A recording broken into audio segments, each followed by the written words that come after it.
FIR ದಾಖಲಿಸಲು ಪೊಲೀಸರಿಗೆ ನಿರ್ದೇಶನ ನೀಡುವ ಆದೇಶ ಹೊರಡಿಸುವುದು ಮ್ಯಾಜಿಸ್ಟ್ರೇಟರ ನ್ಯಾಯಾಂಗ ವಿವೇಚನೆಗೆ ಬಿಟ್ಟದ್ದು. ನೇರವಾಗಿ ದೂರು ದಾಖಲಿಸಲು ಆದೇಶಿಸಬಹುದಾ? ಅಲಹಾಬಾದ್ ಹೈಕೋರ್ಟ್ ಮಹತ್ವದ ತೀರ್ಪು. ಈ ತೀರ್ಪಿನ ಕುರಿತ ಒಂದಿಷ್ಟು ಮಾಹಿತಿ ಇಲ್ಲಿದೆ. ನಮಸ್ಕಾರ.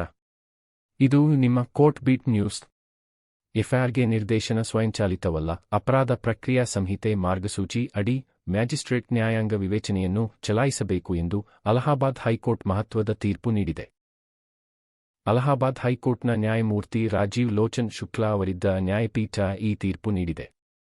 ಮ್ಯಾಜಿಸ್ಟ್ರೇಟ್ ಖಾಸಗಿ ದೂರನ್ನು ಸ್ವೀಕರಿಸಿದ ಸಂದರ್ಭದಲ್ಲಿ ಪೊಲೀಸರಿಗೆ ಎಫ್ಐಆರ್ ನೋಂದಾಯಿಸುವಂತೆ ಆದೇಶಿಸಲು ಬದ್ಧರಲ್ಲ.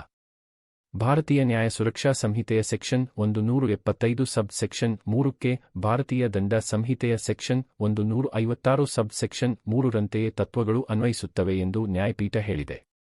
ಭಾರತೀಯ ನಾಗರಿಕ ಸುರಕ್ಷಾ ಸಂಹಿತಾ 2023 ಬಿಎನ್ಎಸ್ಎಸ್ ನ ಸೆಕ್ಷನ್ 175 ಸಬ್ ಸೆಕ್ಷನ್ 3ರ ಪ್ರತಿ ಪ್ರಕರಣದಲ್ಲಿ ಎಫ್ಐಆರ್ ಅಥವಾ ಪೊಲೀಸ್ ತನಿಖೆಯನ್ನು ನೋಂದಾಯಿಸಲು ಸ್ವಯಂಚಾಲಿತ ನಿರ್ದೇಶನವನ್ನು ಕಡ್ಡಾಯಗೊಳಿಸುವುದಿಲ್ಲ ಎಂದು ಅಲಹಾಬಾದ್ ಹೈಕೋರ್ಟ್ ಅಭಿಪ್ರಾಯಪಟ್ಟಿದೆ.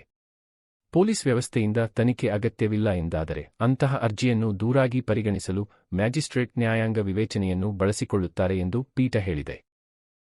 ಸೆಕ್ಷನ್ 175 ಸಬ್ ಸೆಕ್ಷನ್ 3 ಬಿಎನ್ಎಸ್ಎಸ್ ಅಫಿಡವಿಟ್ ಅವಶ್ಯಕತೆ ಮತ್ತು ವಿಚಾರಣೆಯನ್ನು ಸಕ್ರಿಯಗೊಳಿಸುವುದು ಸೇರಿದಂತೆ ಕಾರ್ಯವಿಧಾನದ ಸುರಕ್ಷತೆಗಳನ್ನು ವಿಸ್ತರಿಸುತ್ತದೆಯಾದರೂ ವಿವೇಚನೆಯ ಬಳಕೆಯನ್ನು ನಿಯಂತ್ರಿಸುವ ತತ್ವಗಳು ಸೆಕ್ಷನ್ 156(3) ಸಿಆರ್ಪಿಸಿ ಅಡಿಯಲ್ಲಿ ಇರುವುದಕ್ಕೆ ಹೊಂದಿಕೆಯಾಗುತ್ತವೆ ಎಂದು ನ್ಯಾಯಾಲಯವು ಸ್ಪಷ್ಟಪಡಿಸಿತು.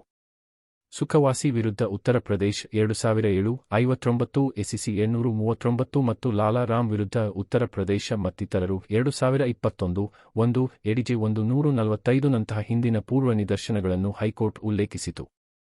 ಈ ಪರಿಗಣನೆಗಳು ಸೆಕ್ಷನ್ 175(3) ಬಿಎನ್ಎಸ್ಎಸ್ ಅಡಿಯಲ್ಲಿ ಅರ್ಜಿದಾರರ ಅರ್ಜಿಯಲ್ಲಿನ ಹಕ್ಕುಗಳಿಗೆ ಯಾವುದೇ ಪೂರ್ವಾಗ್ರಹವಿಲ್ಲದೆ ಇವೆ. ಪ್ರಾಜ್ಞಾ ಮ್ಯಾಜಿಸ್ಟ್ರೇಟ್ ಸೆಕ್ಷನ್ 156(3) ಸಿಆರ್ ಪಿಸಿ ಅಡಿಯಲ್ಲಿ ಅಧಿಕಾರಗಳ ಬಳಕೆಗೆ ಅನ್ವಯವಾಗುವ ಅದೇ ತತ್ವಗಳನ್ನು ಅನ್ವಯಿಸುವ ಮೂಲಕ ಸೆಕ್ಷನ್ 175(3) ಬಿಎನ್ಎಸ್ಎಸ್ ಅಡಿಯಲ್ಲಿ ಅರ್ಜಿಯನ್ನು ದೂರಾಗಿ ಸರಿಯಾಗಿ ಪರಿಗಣಿಸಿದ್ದಾರೆ ಎಂದು ನ್ಯಾಯಾಧೀಶರು ಗಮನಿಸಿದರು.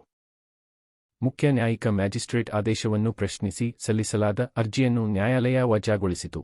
ಅವರು ಸೆಕ್ಷನ್ 175(3) ಬಿಎನ್ಎಸ್ಎಸ್ ಅಡಿಯಲ್ಲಿ ಅರ್ಜಿಯನ್ನು ಎಫ್ಐಆರ್ ದಾಖಲಿಸಲು ಮತ್ತು ಪೊಲೀಸ್ ತನಿಖೆಗೆ ನಿರ್ದೇಶಿಸುವ ಬದಲು ದೂರಾಗಿ ಪರಿಗಣಿಸಿದ್ದರು. ವಾಸ್ತವಾಂಶಗಳ ಪ್ರಕಾರ ಅರ್ಜಿದಾರರು ತಮ್ಮ ಸಹೋದರನ ಮೇಲೆ ಕ್ರೂರವಾಗಿ ಹಲ್ಲೆ ನಡೆಸಿ ಆತನ ಕಾಲನ್ನು ಮೋಟಾರ್ ಸೈಕಲ್ಗೆ ಮುಳ್ಳುತಂತಿಯಿಂದ ಕಟ್ಟಿ ಎಳೆದೊಯ್ದು ಅಂಗಚ್ಛೇದನಕ್ಕೆ ಕಾರಣರಾಗಿದ್ದಾರೆ ಎಂದು ಆರೋಪಿಸಲಾಗಿತ್ತು. ಸದ್ರಿ ಪ್ರಕರಣದಲ್ಲಿ ದೂರುದಾರರು ಪೊಲೀಸರನ್ನು ಸಂಪರ್ಕಿಸಿ ಪೊಲೀಸ್ ವರಿಷ್ಠಾಧಿಕಾರಿಗೆ ದೂರು ಕಳುಹಿಸಿದರೂ ಯಾವುದೇ ಎಫ್ಐಆರ್ ದಾಖಲಿಸಲಾಗಿಲ್ಲ.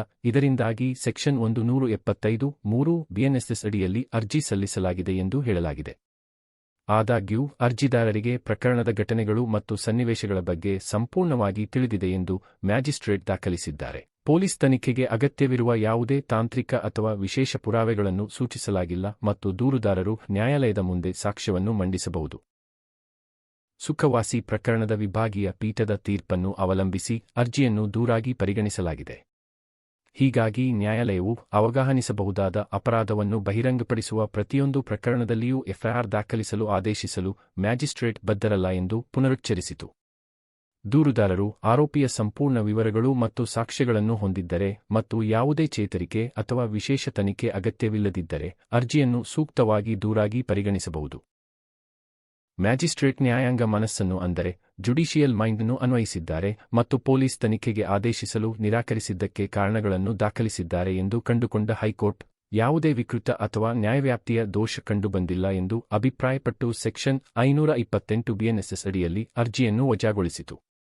ಪ್ರಕರಣ ಶೀರ್ಷಿಕೆ ಪ್ರದೀಪ್ ಕುಮಾರ್ ವಿರುದ್ಧ ಉತ್ತರ ಪ್ರದೇಶ ರಾಜ್ಯ ಮತ್ತಿತರರು. ಅಲಹಾಬಾದ್ ಹೈಕೋರ್ಟ್. ಇದು ಈ ತೀರ್ಪಿನ ಸಂಕ್ಷಿಪ್ತ ಮಾಹಿತಿ. ತೀರ್ಪಿನ ಕುರಿತ ಮತ್ತಷ್ಟು ಮಾಹಿತಿಯನ್ನು ಪಡೆಯಲು ನಮ್ಮ ವೆಬ್ಸೈಟ್ಗೆ ಭೇಟಿ ನೀಡಬಹುದು. ಈ ಮಾಹಿತಿ ಉಪಯುಕ್ತವಾಗಿದ್ದರೆ ಒಂದು ಲೈಕ್ ಕೊಡಿ. ಪ್ರಶ್ನೆ, ಸಲಹೆ, ಸೂಚನೆ ಇದ್ದರೆ ಕಮೆಂಟ್ ಬಾಕ್ಸ್ನಲ್ಲಿ ಬರೆಯಿರಿ. ನಿಮ್ಮ ಸಹಕಾರ